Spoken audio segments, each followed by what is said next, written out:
Hello, ladies and gentlemen, and welcome to another episode of SlamTube here on the Pez of the Mind. Richter Hammer is not here this evening. He's been cutting back on his pay-per-view appearances, so I will be serving as your interim host, James Phoenix. Joining me is Chris the Mole. Hello. And we're here to talk about WWE Roadblock, End of the Line. Yep. Not to be confused with WWE Roadblock from just before last year's WrestleMania, where Triple H needed an excuse to bury Dean Ambrose. And I assume this time we're starting with the pay-per-view proper, because I assume none of us watched the pre-show. I did check out part of the pre-show. It was pretty straightforward. Cass and Enzo came out and cut a promo, and Rusev won a match by count out because he kicked Enzo in the face, and Cass got countered out while he was checking on him. That's all you need to know. Yep. And Big Cass just started standing there going, as Rusev ran up the ramp. Pretty much. It was boring shit. Pay-per-view proper. Woo. Indeed. So we open up with The New Day, who come out in their Christmas uniforms. Christmas ring gear, I should say. And talk about the fact that they are the longest reigning WWE Raw. You don't have to do this every fucking time. I know, but it's fun. So they talk about their record-breaking title reign and how it's going to continue, and they're going to beat Cesaro and Sheamus in this match. Spoiler alert, they didn't. So we have Sheamus and Cesaro, who successfully defeated the New Day for the WWE Raw Tag Team titles. Yep. In what was a really good match, in my opinion. The match was okay. It was really obvious who was going to win, because the second they beat the records, like, okay, whichever team goes against them next will get the belts, as per WWE style. Yeah, that was pretty much probably going to happen. There was no reason to keep the belts on them after all that time. There was way too many close call finishes, which doesn't actually add hype. It just makes it boring. Well, I was intrigued about which one was actually going to be the fall of what was going to happen, and the fact that they were actually managing to counteract the third man advantage, which nobody's been really able to do against the New Day so far. So that was cool if they were able to start pulling that off. And that ending was stupid. Well, I liked it because it was Cesaro was smart. He realized Kofi was recovering and was going to have an advantage, so he intentionally didn't tag so that he could distract Kofi and Sheamus could get the win. It was actually brilliant strategy. And so he can win off a small package, the same thing we've insulted Kelly and countless others for. True, but they don't do it all the time. It was a one-off thing because of the situation. Yeah, but it still won the title. It still won the title, and it felt really shitty. And it's like, really, all the teams that got against them, including proper teams, ones who have now been buried, and they lose to the team that constantly the commentators have to remind us aren't even on the same page. Which is why it's all the more impressive that they actually pulled off the title win. Oh, it's all the more shit. I guess it depends on how you look at it. Well, I look at it like this. A team like the Club should not have been jobbed out for two people thrown together. True. Although you probably don't think that, you only watch WWE, but still, the Club deserved a hell of a lot better than what the WWE. No, I agree. The club has been jobbed on for no reason. They should be doing much better, and I feel bad that they're not being pushed more. But I'm hoping that a team that's thrown together and doesn't get on should never win the titles. And I know people are gonna say, "Well, it worked a team." Hell no, I didn't like it then either. Fair enough. Because as a tag team, you should have the advantage if you're on the same page. That's kind of the big deal of tag teams. Tag team wrestling has always been about people who come together and create something they couldn't do on their own. If they don't get along, it's kind of stupid.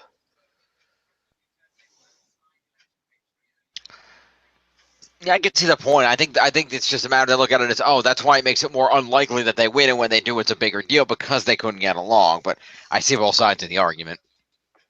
Yep. But anyway, yeah. So off of that whole thing I talked about before, your new tag champs are Cesaro and Sheamus, and the New Day did the good thing, and they did hand Cesaro the belts out of respect after the match. And Cesaro gave them a hug, and then even though Sheamus took his belt and acted like a punk, and Cesaro did the yay no thing, but I thought it was a good match. Kevin Owens gets interviewed in the back about how him and Jericho are still best friends, and when Jericho walks up, he tries to give Jericho a holiday scarf, and Jericho just stares him down and refuses to take the scarf, and just acts like he doesn't care, doesn't want anything to do with Kevin Owens. And throws the scarf. And throws the scarf on the floor. we then go to the match that has been very well hyped up the last few weeks of Sami Zayn versus Braun Strowman. Another silly match. I like the way they pulled it off, though. Oh, Sami Zayn had to really show that he could, that Foley believed he could hang with Braun Strowman. That was kind of cool. I like the way they did that little twist on Raw. It was like there was never a SmackDown trade at all. Yeah, which means he went from, oh, yeah, you're not going to get the thing you want to, I did this just to see if you want the thing you've been asking me for non-stop for the last few weeks. Mm. It's like, Rather, what? And then this not, matchup, Sami Zayn proves he could survive the count because the ref stops counting for the whole 20-odd seconds. He's outside talking to Mick Foley with a towel. Yeah. He would have lost. Simple as. He would have lost if Mick Foley hadn't come out. It kind of undoes it. Mm. Which means he accomplished nothing in this match. Well, he survived 10 minutes. Yeah, but he wouldn't have. That's the point. It was supposed to show, oh yeah, thanks to this fire it lit under me, would have. But no, because the ref stopped counting when Mick Foley came out. All of that double counted anyway, because as Mick Foley was coming down the ramp, Braun Strowman jumped out of the ring before. I think before it would have been a 10 count, so they would have both been counted out technically. Yeah, but Braun Strowman was on his feet. He could have easily just rolled in. He could have, but he was standing there arguing with Foley for this whole time. Plus, even if it ended as a draw, Sami Zayn wouldn't have survived.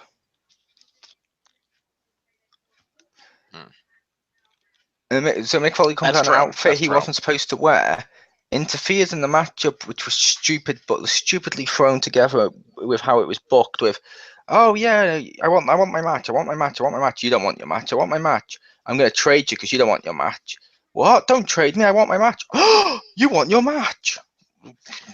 But it wasn't about one. It was about whether he believes Sami, like you said, whether Sami could dig down deep enough and had what within him to actually beat Strowman. It wasn't about whether he wanted it. It was about whether he could actually win. It felt like more reason to have either Mick Foley or Stephanie on TV. Yeah. Also, why was Mick Foley not supposed to wear that? Well, normally Mick Foley always wears his denim look, so he looks like Mick Foley. He came out looking like a regular person. Like, none of his clothes were Mick Foley-esque. True. He looked more like one of the Wyatts. He kind of did. To the point you were expecting him to probably throw the towel in early and cost him with a heel turn because he's dressed heelish. Yeah. That would have been interesting. Which would have been a better ending. Hmm. So Sami Zayn survives at the 10-minute count. Yep. So next up we have Seth Rollins versus Chris Jericho. Yep. Which this was an okay match. Yeah, as expected, because these are two great competitors. So I don't think there was any doubt this was going to be at least a decent match going in. Now, Rollins, obviously Jericho's my favorite guy, and Rollins is doing great. So this is a great match to see. But unfortunately, this match suffers from one thing that all of Seth Rollins' matches are currently suffering from. What's that? He's in a feud with Triple H. Yes. Where the fuck is he? And I know people are going to say, well, it's like The Rock v Cena. At least they were interacting on social media or something. And every time The Rock was on WWE, he took the time to address his feud. Triple H is doing other stuff like the UK WWE champion and 205 appearances and NXT, and just not acknowledging Seth Rollins at all. Like, he just doesn't care. Thus, it makes the whole feud seem kind of underwhelmingly not personal. Little bit. It does a little bit. You're right. Also, I feel like the fact that we've got Roman Reigns in this whole big main event feud, I feel like that's kind of shitting on the U.S. title that he's not defending it. Yep, like Thingy, what's his name? Kevin Owens said during the matchup, if you're such a big, tough guy, why didn't you put your title on the line? Exactly. He actually says that when he's choking him, and Roman Reigns is doing his. Oh, did he? I didn't actually hear him say that. Face. Fair enough. And in case you wonder why I'm on the phone, I just got a message. This will confirm or deny Rick. I didn't see it, so no. Fair enough. So that's okay. Shout out to Richter Hammer. We'll see you for the Rumble. Yep. And I replied K. Okay, good. And a smiley face. Nice. So continuing on, we have ourselves a Cruiserweight Championship triple threat match with champion Rich Swann defending successfully, I might add, against the Brian Kendrick and TJ Perkins. This was so dull. For a Cruiserweight match, it kind of was. The whole division's boring. I mean, it says it all when, and this is a spoiler, whatever, at the end of the matchup after he's won, Neville comes out, destroys all three, and the crowd actually chants, "Thank you, Neville." Neville. They did. They really did. That's how bad this division is, that someone comes out and destroys all of them, and they're like, "Thank you." Mm-hmm. I forgot about Neville. I was happy to see Neville. I'm like, oh, that's right. He's probably under the Cruiserweight weight limit, isn't he? Yep. So that's cool. So I'm glad to have Neville back. That'll be entertaining. And it almost kind of helps legitimize the Cruiserweight division a little bit because you've got a well-known roster superstar pre-Cruiserweight division that's not shitty Sin Cara now actually interacting with the Cruiserweight division. Who is someone who constantly kept losing. Yeah. Well. That's why he heel turned. He was tired of losing, so he went to the Cruiserweight because he figured those guys he might have a chance of being able to beat. Who knows? Doesn't make him suddenly more credible. True. The most credible Cruiserweight would probably have been Kalisto's match. True. And they booked that poorly. Yes. I also feel like they should have Sami Zayn in the Cruiserweight division. Yep, that would make a lot more sense than what he's been doing. Yeah. Well, a feud with Neville. Him and Neville had a great feud in NXT, if my memory serves me correctly. Fair enough. All right. So.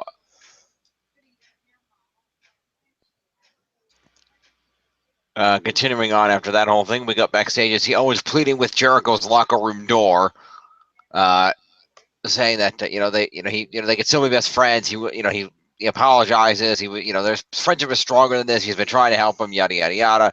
And I was like, I guess we're not best friends anymore. And he seems really hurt as he walks away. Yep. It might be the most impressive promo to a door I've ever seen.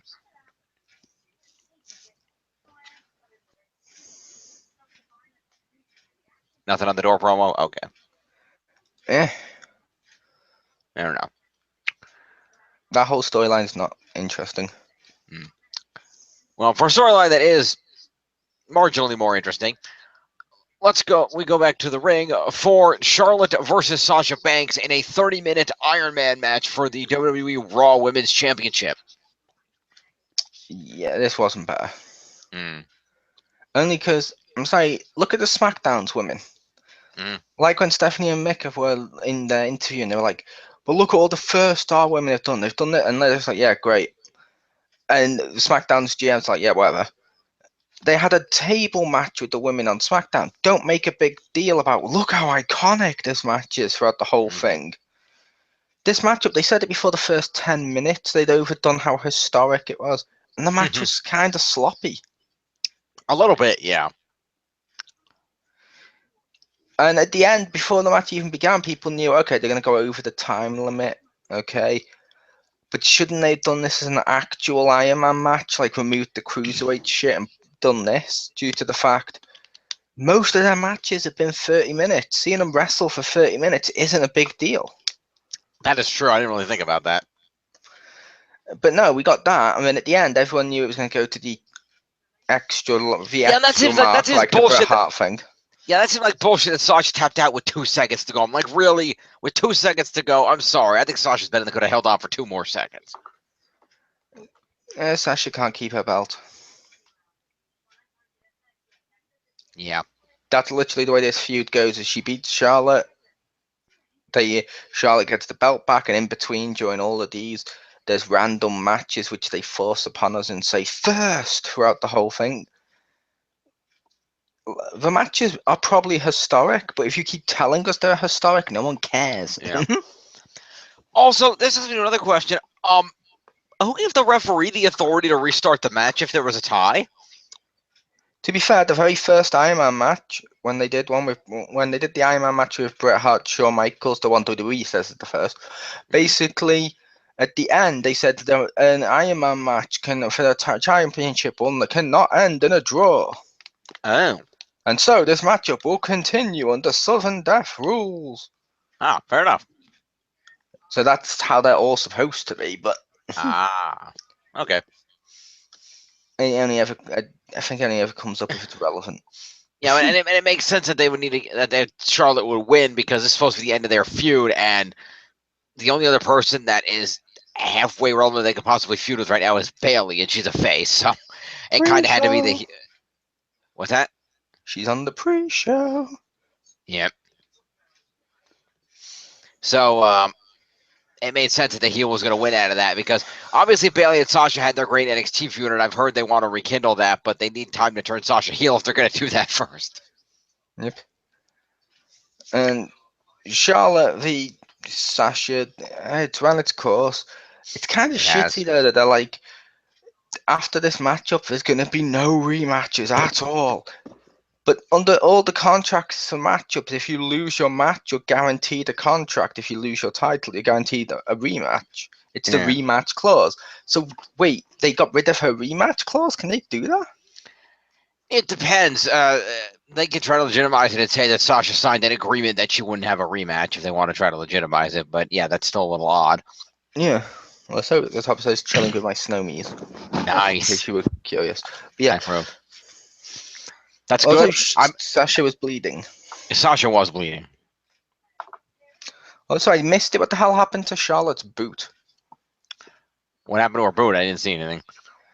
Midway through the match, it suddenly went from being a normal boot to folded over. Oh. And it stayed like half a boot for the rest of the match. It must have got folded over when she was doing a figure four or something, and she didn't bother to fix it. Yeah, I was like, what? I don't get what happened here. That's weird. But yeah, that was weird. It's like, also, I don't like that in WWE with how much people fight when they're in the submissions. Yeah, that's. I mean, it makes sense if it's something like, for example, when the SmackDown women did that, and Nikki Bella grabbed a kendo stick and hit Carmella with it to break the hold. That made sense because it was a one-off shot with a weapon. But like sitting there punching you for 10 minutes while you're in a hold, I feel like you shouldn't be strong enough to do that if you're in a figure four. Yeah, you shouldn't be able to do that. And also, it's just the element of when they do these submission moves, they end up doing the same thing 2 or 3. Like this one, they did like the same struggle 4 times. Submission moves are meant to be based off like MMA, for example, like UFC. The second they put the submission on, it's over. What you're supposed to do is you're supposed to fight to not have it be on. So like Jack Swagger's locking on the okay, fight to get rid of it. Once he's in, you shouldn't keep fighting. That's kind of how the legitimate one works. That's how this one should. Yeah. That would make more sense, but alas, no. Nope. But the Charlotte one. Yep, Charlotte won and became the champion, and Sasha got wiped down with towels for the blood after the match. Which means the Queen's still 15-0 with pay-per-views. Nice. That's true. I didn't think about that. Really? They mentioned it a hell of a lot. Did they? I'm sorry. I tried to tune my call out. They kept mentioning how it was her pay-per-view streak and stuff. Oh, okay. Which means it's super going to be broken in the next few months. Pretty much. But yeah. Okay, and then of course, for the end of the night, we have ourselves the main event: Kevin Owens versus Roman Reigns for the WWE Universal Championship. Which, yeah, this matchup, what the fuck? Yeah. It did a load of stuff I don't like. Like, when Reigns was in the submission moves, his face turned to, and it's like, I don't even know what this is. But no, like, he was literally doing that, like he was pretending to kiss something, and it was stupid. And then you had the thing of 7, 8, 9, to my feet into the ring. Yep. It's like, oh, goody, it's all the things I hate. Yep. And then Jericho comes out and helps Owens keep his title. Swerve, they're still best friends, and even Kevin Owens didn't know. Which means it's booking I don't like. Yay, all of it. All of this matchup is just everything people don't like in one. Yeah, this was just not good at all. I do This like seeing pay-per-view people get. is a disaster. Yeah, although I will say I do like seeing people get power bombed through tables, but other than that, there was nothing good here. Yeah, it happened twice, Mm, and it it was like, did. ugh. It did. Yeah, this storyline needs to end, and luckily, I'm hoping that we're going to January at the Royal Rumble. Somebody else will end up the #1 contender, and we can stop having just these 4 dudes. It'll probably be Jericho that wins. Could be. I'm still thinking it might No, end I'm up being kidding. Finn. Yeah, I'm still thinking it might end up being Finn Balor just by virtue of January is about when they said he'd be healed at the earlier side of the time frame, and I'm thinking it'll be they go and given that Finn Balor's been showing up at like the UK tournament and indie events and things like that, I wouldn't be surprised if he showed up in the Rumble and ended up winning to come back into the main event, like to reclaim the title he never lost, as they like See, to say. I argue he doesn't need to. Mm. Oh, I because he never said, lost, so he should get a match. yeah, you should order him automatically, like we said, have the rematch clause. And like I said, with SmackDown being the better show, it should be a SmackDown person like Cena that wins. I could also And I see it say being Cena Cena. because, like I said, his story for the year of I want to be champion. Oh, I fell short. Oh, I want to be Mm. seems like it. That's the only ending for it in sight is he actually does it. Yeah, at WrestleMania, I could see that. Because otherwise, it's just going to be him doing it and losing it, doing it and losing, and that's boring. The winner of the Rumble will be James Ellsworth. Yeah, yeah. I honestly think that because, like I said, Finn Balor should. He doesn't need it. He's got a rematch clause. That's true. That's true. And I could see Cena winning and then pushing that storyline for WrestleMania. That would make sense. Have him feuding with AJ again after their, saying that after their iconic match, and not only does Cena want to recapture that belt, but he owes AJ a beating for the times that AJ beat him, and he needs to prove that he can beat AJ. Yep. And as well as that, like the next night after the Royal Rumble, you can always have Finn Balor just suddenly come out on Raw when whoever, let's say it's still Kevin Owens, is like, yes, 30 other guys tried to get a shot at this and none of them did it, so I don't have to fight anyone at WrestleMania. Boom, Finn Balor comes out. That makes a shocking amount of sense.